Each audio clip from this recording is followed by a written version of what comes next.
예, 개장하고 1시간 20분가량 흘렀습니다. 코스피는 안정적 상승세, 코스닥의 상대적 강세가 나타나는 수요일입니다.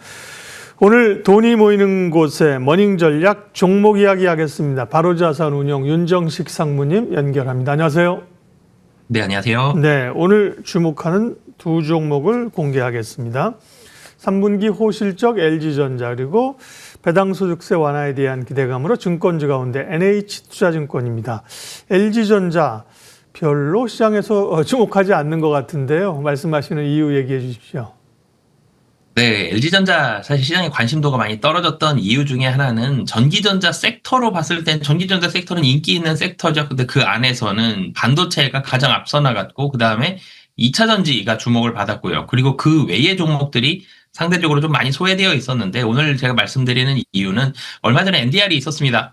기관 투자자들 대상으로 NDR에 있었고, 그 안에서 질문들이 있었는데, 사실 그 내용들이 상당히 좀 긍정적이었기 때문에 오늘 좀 말씀을 드리고 싶은데요. 좀 전에 말씀 주셨던 대로 3분기 실적이 좋습니다.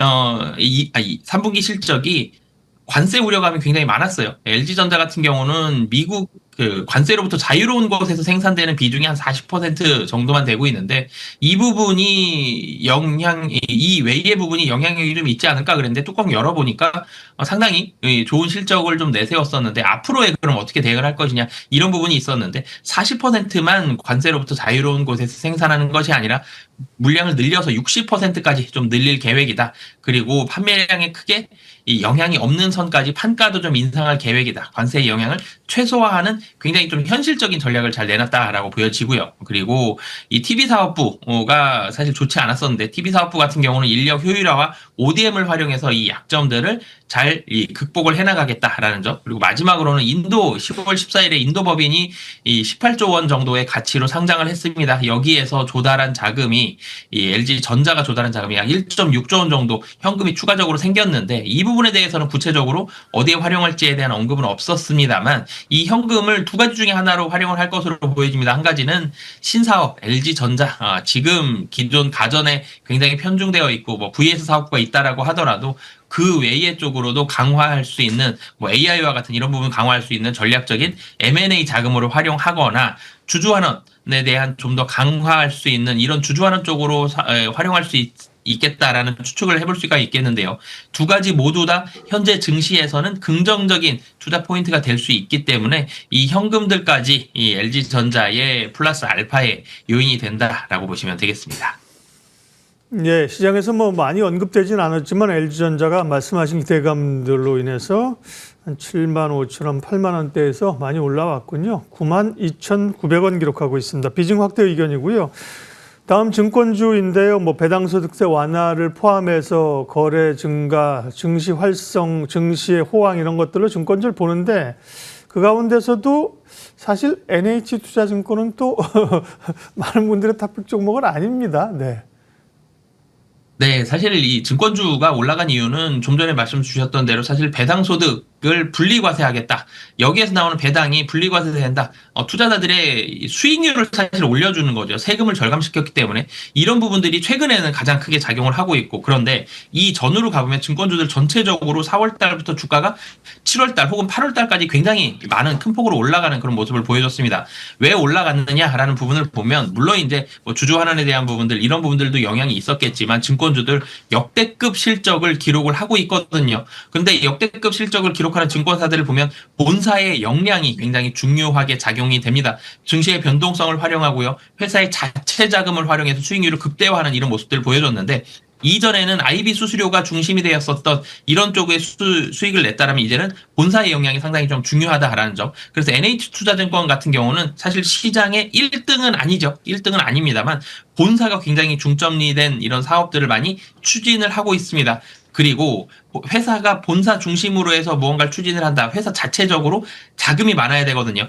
최근에 주목을 많이 받고 있는 게 IMA인데요. IMA에 주목을 많이 받고 있는 증권사들이 한국투자증권과 NH투자증권이거든요. 한국금융지주 같은 경우는 증권주 중에서 금융주 중에서 굉장히 좀 주목을 그동안은 많이 받았었는데, IMA 라이센스를 취득을 했을 때 한국투자증권만큼 수혜를 많이 볼 수 있는 게 또 NH투자증권입니다. NH투자증권 같은 경우는 IMA 라이센스 취득이 굉장히 유력한 상황 상황이고 이 자금들을 활용해서 한국투자증권 그리고 메리츠증권과 같이 본사에서 이 자금을 활용한 수익률을 극대화할 수 있다라는 점 이런 부분들이 포함이 되고 있고 그리고 NH투자증권의 굉장히 큰 강점 중에 하나가 리테일입니다. 이 고액 자산가들을 기반으로 한 리테일을 통해서도 여기를 통한 이런 시너지도 충분히 좀 강화가 될 수 있다라는 점. 그래서 본사가 굉장히 강점인 증권사인데 다른 증권주들에 비해서는 조금은 소외된 부분들이 있었고 그런데 실적적인 면에서 봤을 때에는 2분기에도 뭐 순이익 규모로 역대 최대치를 기록을 했거든요. 3분기, 4분기까지도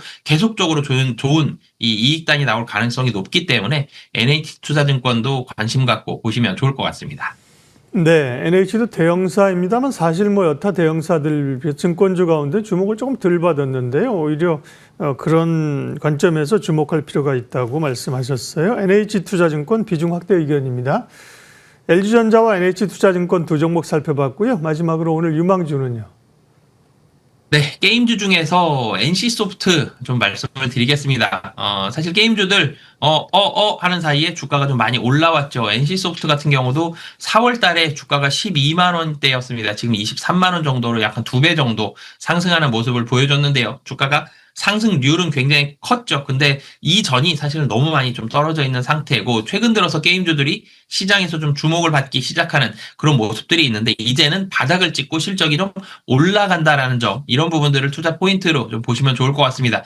NC소프트 같은 경우는 삼성동 4억을 좀 팔면서 여기에 있어서 이익단이 좀 많이 들어오는 그런 부분들이 있었고 어찌됐든 3분기 적자를 내긴 했습니다만 시장 예상치보다는 적자 폭이 좀 줄었어요. 그래서 컨센서스에 어느 정도 부합이거나 아니면 소폭 이 컨센서스를 상회하는 실적 정도다라고 평가를 할 수 있을 것 같은데요.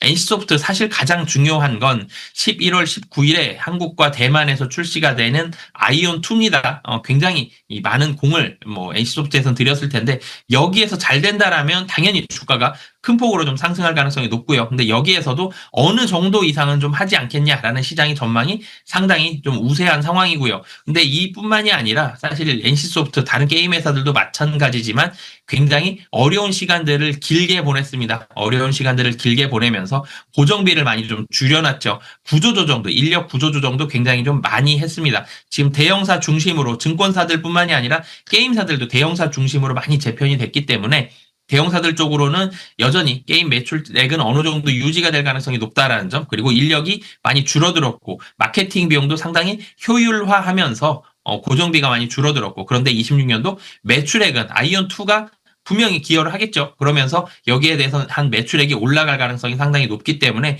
26년도는 25년도보다도 훨씬 이 개선이 된 실적을 나올 가능성이 높다라는 점. 그래서 지금 사실 주가가 완전 바닥권 대비해서는 뭐 거의 2배 정도 주가가 상승을 했습니다만 차트를 당겨보면 23년도에 30만 원을 훌쩍 뛰어넘는 주가들이 있었거든요. 그래서 그 뭐 30만 원 훌쩍 이상까지는 아직 아니더라도 지금 자리도 여전히 부담스러운 자리다라는 점 말씀드리겠습니다. 네, 게임주가 그동안 진짜 시장에 관심이 별로 없었는데요. 최근에 이제 신작 게임들 같은 걸로 펄어비스, 뭐 시프트업 이런 NC소프트 말씀하신 이런 기업들의 얘기들이 많이 나옵니다. 그러면 NC소프트는 가격 전략은요? 네, 사실 이전에 매물이 한 24만 원, 25만 원 정도에서 매물이 좀 나올 걸로 보여집니다만, 물론 이제 아이온2가 굉장히 반응이 좋았다 그러면 굉장히 쉽게 가볍게 좀 돌파를 할 것으로 보여지고요. 아이온2의 반응이 시장 기대치보다 좀 못한다라고 하면 25만 원 정도에서는 매물 소화의 시간이 조금은 필요할 것으로 보여집니다. 그렇지만 내년도의 실적이 확실히 좀 좋아진다라는 말씀을 드렸죠. 그래서 내년도의 실적을 바라본다라면 25만 원에서 시간이 조금 정체되느냐 조금 더 정체되느냐의 차이만 있지 목표 가격은 27만 원 정도가 이전에 23년도에 매물이 좀 나왔던 그런 가격이거든요. 그래서 목표 주가는 1차적으로 27만 원 잡고 대응하시면 좋을 것 같습니다. 예, 오늘의 머닝 전략 바로자산운용 윤정식 상무님 함께했습니다. 고맙습니다. 네, 감사합니다.